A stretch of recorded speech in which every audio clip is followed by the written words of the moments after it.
Hi, I'm ASCAP's Josh Briggs. We're here at the playback stage at the ASCAP EXPO, and with me is Ariel Hyatt.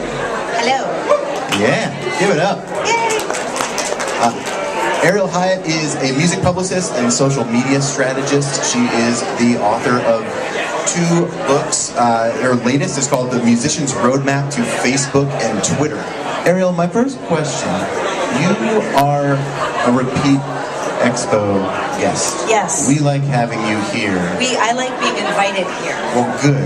What is your favorite part about EXPO, about this crowd?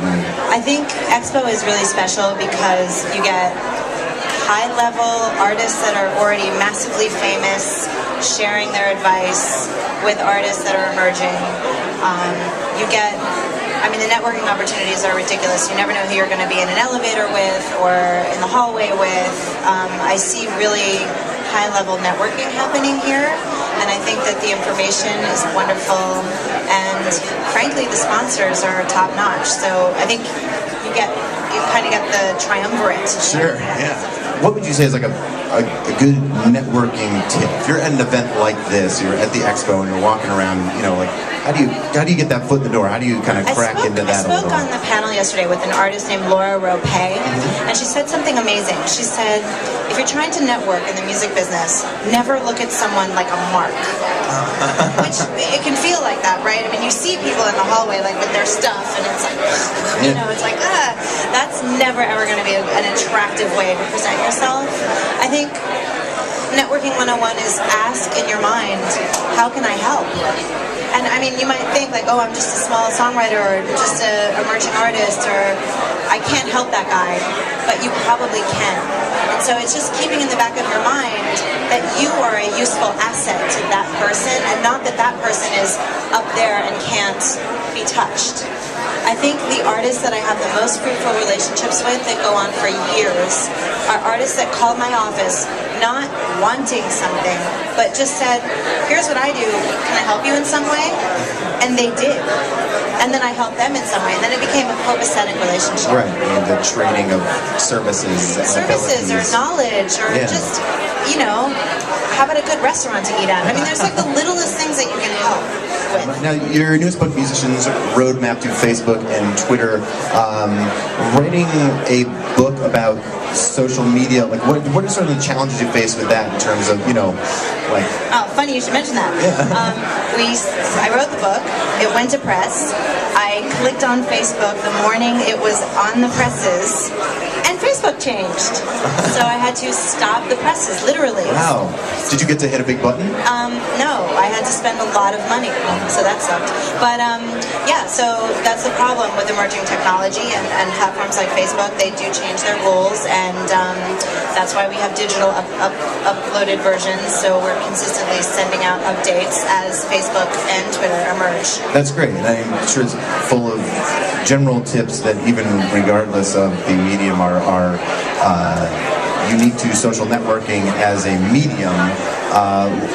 What are some of like the biggest no-nos that you see artists making in the digital space as far as social media is concerned? What's sort of like overhyping and oversharing things that have very little relevance. When artists come to me to talk to me about their online presence, they're usually not psyched about having to do this stuff. I think that's the first part. Getting over that. A. B.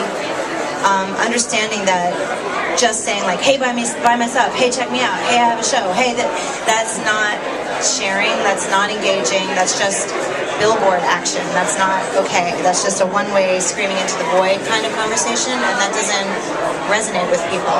Yeah. But sharing good stuff is what's going to make people want a little bit more of you.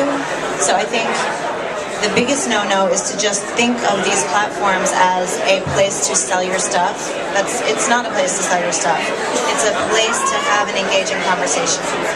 Great. Yeah, I think that's a great message that it's making it a two-way street and having that conversation actually resonate with your fans and letting them talk back to you. Now, what do you see as some of the biggest advantages of this new space as far as, from a publicity angle? The biggest advantage of social media is it puts you in charge. You can get signed to a label, you can get dropped. You can go with a manager and it can all go south, and then you can go to another manager. Booking agencies come and go, licensing opportunities come and go, but if you have your core fan base in your control, you take that with you. That's your asset. Of course, your music is your #1 asset and your creative talent. On top of that, it's how many people in your tribe travel with you from opportunity to opportunity. There is not one professional in the music business that's going to look at an artist that's attached to a tribe and go, this is not interesting to me. Right. If you come with 10,000 people who love you, or 1,000, or 200, it doesn't matter. That's your stock. And so as you go about this confusing world, no one knows what the answers are. I mean, we're all here trying to figure out how to navigate this new music business. Right. You have to ask yourself every day when you're walking around, is my stock going up? If you have more and more people following you and in your tribe, your stock is rising. And everybody likes a full bank account. Yeah, that's right. I do. I do too. Now, you published and gave away I guess I'd call it sort of like an indie manifesto that was called the Indie Maximum 100. Yeah. I went to my favorite colleagues in the music business and I said, let's talk about the independent artist Maximum 100. And I asked them all to share their ideas, and we compiled a list of 100 reasonable things that help artists in their careers, and that's what it is. That's great. So you actually got artists and people in that industry and with success in those areas to say, what are your top 5? Like, what would you do? Like, what are the things that move the needle for you? Right. That reminds me of like when I'll often hear a lot of people talking about like what a great idea it was for Radiohead to release their own album, and look how well that did, so why don't I do that too? And it's like, well, that's Radiohead with and you should do that. Fans. You should do that. I'm very hesitant to talk about the superstars of social media like Radiohead, like Amanda Palmer. She's a freak of nature. Yeah, she is. It's amazing that she can sell $10,000 worth of t-shirts in 4 minutes while sitting in her underwear at home, and I'm happy for her, but that's not my reality, and that's not the reality for most of us. But it's what can we glean from the amazing work that she's put in, and what pieces of that can we take away? Right. I mean, I think most of us would be delighted if we could sell $50 worth of t-shirts in our underwear at home. So, it's all relative. Or in our underwear in public. Right. Well, you could do that too. Yeah. I don't know. Seems like it'd be worth $50, right? Why not? Probably not. Someone probably pay me $50 to keep my shirt on.